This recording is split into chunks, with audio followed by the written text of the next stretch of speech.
नमस्कार दोस्तों, मैं धीरज आपका एप्टीट्यूड जंक्शन पे हार्दिक हार्दिक स्वागत करता हूं। दोस्तों, आपके लिए बहुत बड़ी खुशखबरी है और खुशखबरी यह है कि एसबीआई ने अपना क्लरिकल के साथ साथ पीओ के लिए भी नोटिफिकेशन जारी कर दिया है। तो जो भी स्टूडेंट्स या जो भी एस्पिरेंट जो बैंकिंग सेक्टर में एंटर करना चाहते हैं, उनके लिए और एक अपॉर्चुनिटी क्रिएट हुई है। आईबीपीएस पीओ के बाद एसबीआई पीओ ने वैकेंसीज निकाल के लगभग 1700-1800 वैकेंसीज यहां निकाल के आपके लिए और एक अपॉर्चुनिटी क्रिएट की है। दोस्तों, अगर आप चाहते हो कि बैंकिंग सेक्टर में एंटर करना है, अगर आप चाहते हो कि बैंकिंग में आपको सिलेक्शन लेना है, तो आज के इस नोटिफिकेशन में क्या गिवन है ये आपको जानना बहुत जरूरी है, क्योंकि कोई भी गलती आपसे नहीं होना चाहिए। तो आइए शुरू करते हैं आज का ये वीडियो। दोस्तों, ये गुजारिश करूंगा, अगर आप चैनल पे फर्स्ट टाइम आए हो तो चैनल को सब्सक्राइब जरूर करें और बेल आइकन को भी प्रेस करें, ताकि नेक्स्ट आने वाले वीडियोस आपको मिलते रहे। साथ ही साथ दोस्तों, एक गुजारिश यहां मैं अनाउंसमेंट कर रहा हूं। जैसे कि आपको जो स्क्रीन पे दिख रहा है ये इमेज, इसमें कंप्लीट डिटेल्स गिवन है। मतलब एक ऑनगोइंग बैच ऑलरेडी हमें 15 सितंबर को लॉन्च हो चुकी है और नई बैच जल्द ही लॉन्च होने वाली है, जो कि प्री प्लस मेंस दोनों फॉर्म में होगी। और कंप्लीट डिटेल्स आपको स्क्रीन पे यहां दिख रहे हैं इस इमेज में। ये डेडिकेटेड बैचेस है। अगर आपको इस बैच में एनरोल करना है तो स्क्रीन पे जो स्क्रॉल होता हुआ जो नंबर दिख रहा है, इस पे कॉल करिए और जहां आपको कंप्लीट डिटेल मिल जाएगी। तो आइए दोस्तों, शुरू करते हैं आज का ये वीडियो, जिसमें नोटिफिकेशन की सारी डिटेल्स गिवन है।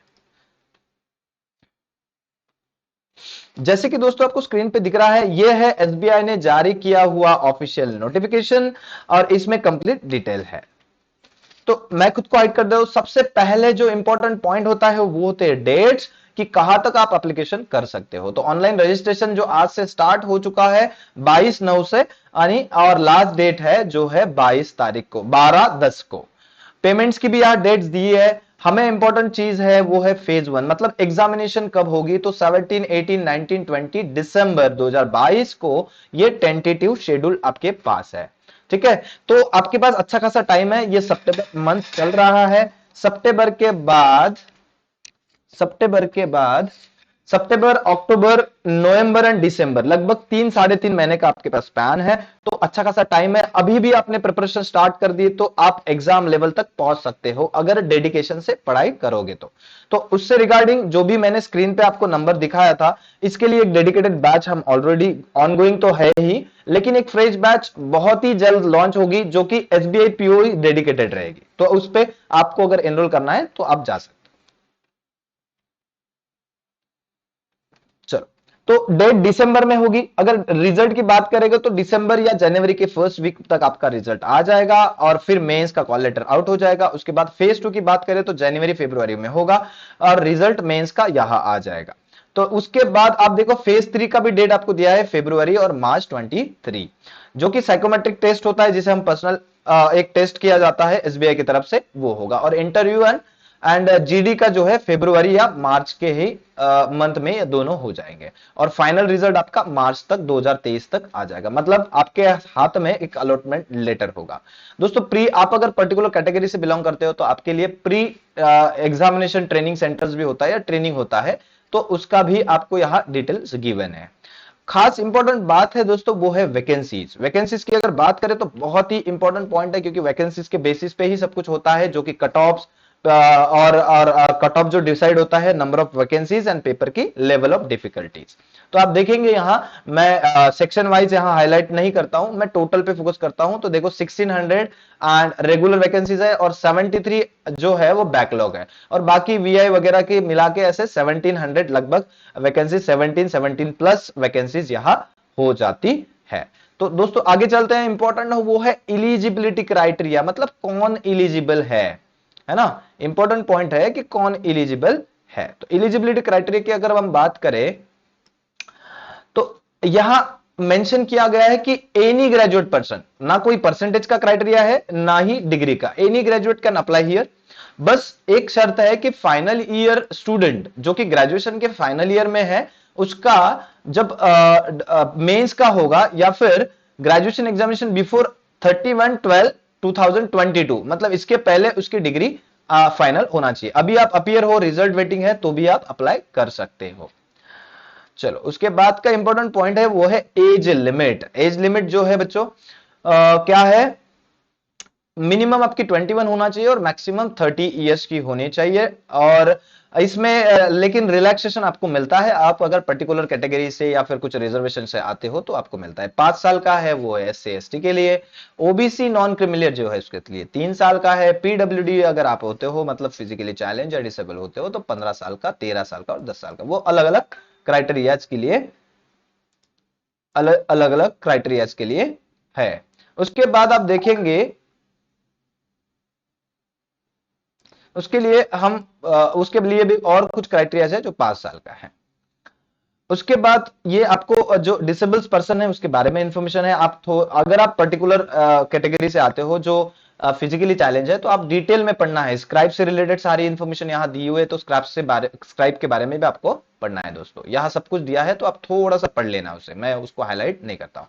सिलेक्शन प्रोसीजर की अगर बात करें हम तो फेज होगा पहला, जो कि आपको 3 फेजेस में टोटल सिलेक्शन होगा। उसमें पहला फेज होगा प्रिलिमिनरी एग्जामिनेशन की, तो उसका हम स्कीम देखते हैं 100 मार्क्स का होगा और 3 सेक्शंस होंगे उसके, और section time separate separate time होगा, 20-20 मिनट्स ईच सेक्शन, यानी कि कंपोजिट 1 आवर्स होगा और 100 नंबर ऑफ 100 क्वेश्चंस होंगे। 30, 35 एंड 35 ये 3 सेक्शन है, English, quantitative aptitude and logical reasoning की। यहां सेक्शन वाइज उन्होंने मार्क्स अलॉट नहीं कर दिए, तो क्योंकि overall section overall cut off लगता है तो सेक्शनल मार्क्स के हमें कोई चिंता नहीं करनी चाहिए। अगर कट ऑफ की बात करें, सेक्शनल कट ऑफ नहीं है, ऐसा क्लियरली यहां मेंशन किया गया है, एज एज इट इज, जैसे हर बार होता है as usual, sectional cut off यहां नहीं मेंशन किया है। तो कितने कैंडिडेट बुलाए जाएंगे, तो 10 times of the approximate vacancy, जितनी भी वैकेंसीज है उसके 10 टाइम्स मेंस के लिए बुलाए जाएंगे। ओके, सो उसके बाद फेज 2 की अगर बात करें हम तो 200 मार्क्स का रिटर्न होगा, उसके बाद डिस्क्रिप्टिव होगा, मतलब ऑब्जेक्टिव टाइप जो 200 मार्क्स के लिए होगा, और डिस्क्रिप्टिव टेस्ट होगा वो 50 मार्क्स के लिए होगा। चलो, तो उसके बाद 3 घंटे का कंप्लीट होगा, 4 सेक्शंस होंगे, उसमें कंप्लीट डिटेल दिया हुआ है कि टॉपिक मतलब सब्जेक्ट वाइज दिया है। सेक्शन है पहला जो है जहां हम एज यूजुअल ही है, उसमें कोई खास चेंज नहीं हुआ है, reasoning and computer aptitude, data analysis and interpretation, DI जिसे हम कहते हैं। अब मैं यहां आपको एक बात बताना चाहूंगा दोस्तों कि डेटा एनालिसिस एंड इंटरप्रिटेशन मतलब नॉर्मल DI जो क्लरिकल में आता है वैसा ये DI नहीं होता, इसमें बहुत चेंजेस होता है। हालांकि हमें बेसिक यहाँ क्वांट जिसे कहते हैं हम, सिंप्लीफिकेशन वगैरह ये सब कुछ नहीं आता, लेकिन हमें छोड़ना कुछ भी नहीं है क्योंकि उसका इनडायरेक्ट एप्लीकेशन हर डेटा एनालिसिस में होता है। उसके बाद रीजनिंग की अगर बात करें तो प्री के जो कुछ टॉपिक्स एंड मेंस के टॉपिक अलग अलग होते हैं, तो लेवल का और IBPS PO और SBI PO का लेवल में खास अंतर होता है, तो आपको इसको ध्यान रखना है।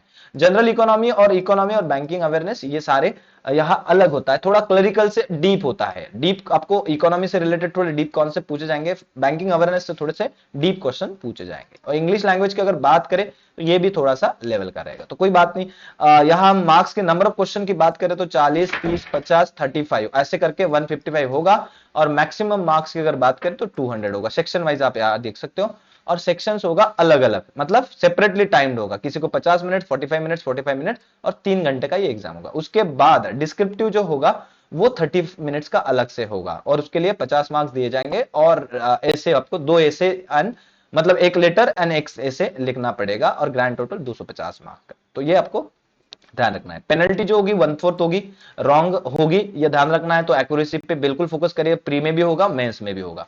और यहां क्लियरली मेंशन किया गया है कि सेक्शनल जो marks will not be maintain, मतलब आप अगर कोई भी पर्टिकुलर सेक्शन से पूरे के पूरे मार्क्स लेते आते हो और दूसरे सेक्शन से 0 लेते हो तो उसमें कोई खास चेंज नहीं पड़ेगा, मतलब आपको ओवरऑल मार्क्स लाने हैं जो कट ऑफ के लिए हो। और कितने आपको नंबर ऑफ कैंडिडेट्स फेज 2 के लिए, फेज 2 जब आप क्वालिफाई करते हो तो फेज 3 के लिए 2 टाइम्स आपके कैंडिडेट्स, 3 टाइम्स कैंडिडेट्स बुलाए जाएंगे। तो फेज 3 होगा, साइकोमेट्रिक टेस्ट होगी एक, जो कि एक आपकी कैंडिडेट्स की जो एबिलिटी है वो चेक करने के लिए आपको यहाँ पर्सनालिटी प्रोफाइलिंग के लिए वो एक छोटी सी टेस्ट होती है, वो होगा फेज 3 में।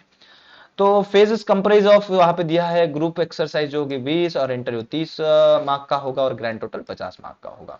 So minimum qualifying marks will be decided by the bank, इसके लिए भी मिनिमम अभी कुछ बोला नहीं गया है, नॉन क्रिमिनल क्लॉज के लिए बहुत इंपॉर्टेंट है, जो लोग नॉन क्रिमिनल में नहीं आते, ओबीसीज है लेकिन नॉन क्रिमिनल में नहीं आते, जिनके पास नॉन क्रिमिनल सर्टिफिकेट नहीं है, इनकम उनका ज्यादा है, उस क्रेमी लेयर में आते हैं, तो उन लोगों ने जनरल से फॉर्म भरना है क्योंकि वो ओबीसी का बेनिफिट नहीं ले सकते हैं। ठीक है, तो फाइनल सिलेक्शन कैसा होगा आपका, तो फेज 2 फेज 3 ये दोनों सेक्शन से जो फेजेस 2 एंड फेज 3 दोनों के मार्क्स को कंबाइन किया जाएगा और फाइनल मेरिट आपका फेज 3 का भी उसमें ऐड किया जाएगा और फिर फाइनल मेरिट लगेगा। तो आप देखेंगे आप मैक्सिमम मार्क्स 250 और ग्रुप एक्सरसाइज के 50 तो 300 मार्क्स होंगे।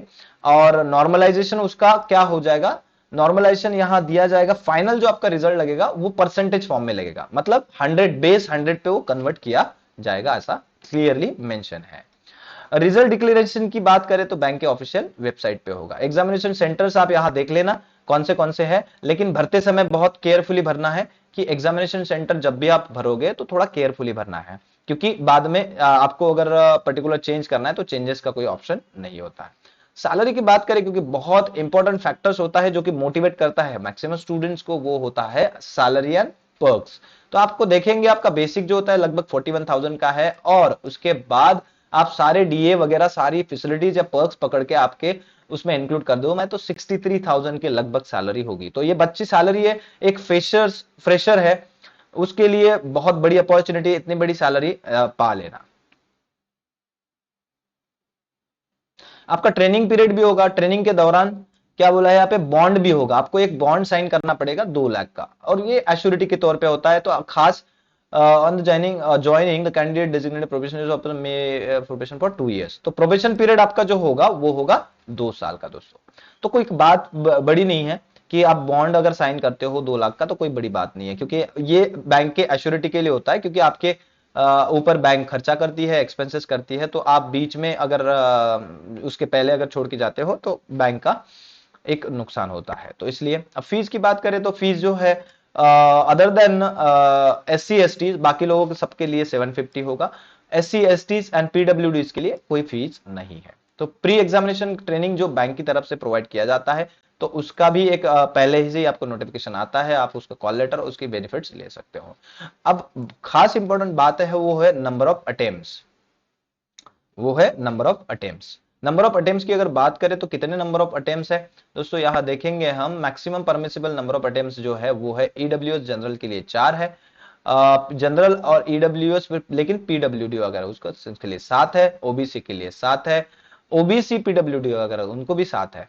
तो ये आप देख ला, और बाकी जो है SC ST PWD SC ST जो है पीडब्ल्यू उनके लिए कोई रिस्ट्रिक्शन नहीं है। अप्लाई कैसे करना है तो इसके लिए मैं एक डिटेल वीडियो बनाऊंगा, लेकिन इस डेट के पहले पहले आपको एप्लीकेशन करना है दोस्तों। अब और एक बात मैं बता दूं कि आपने डेट का फाइनल डेट का वेट नहीं करना है उसके पहले, क्योंकि कभी भी टेक्निकल ग्लिच आ सकता है, कुछ भी प्रॉब्लम हो सकता है। चलो,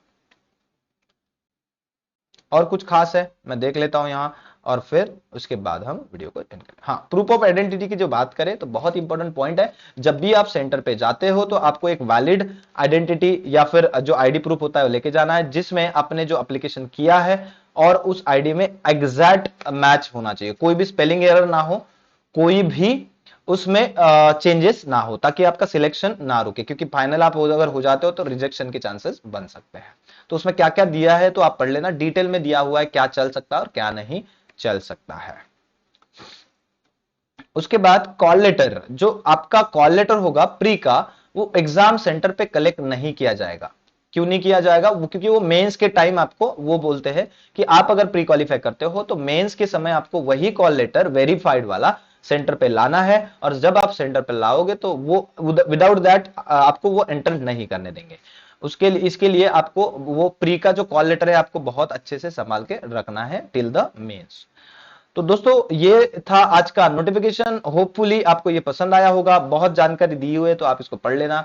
अब इसके बाद जो एप्लीकेशन स्टार्ट होंगे, फॉर्म कैसे भरना है, उसके बाद स्क्राइब्स के रिलेटेड क्या क्या जानकारी होती है, आपका डिक्लेरेशन कैसे भरना है, ये सारी वीडियोस मैं लेके आऊंगा।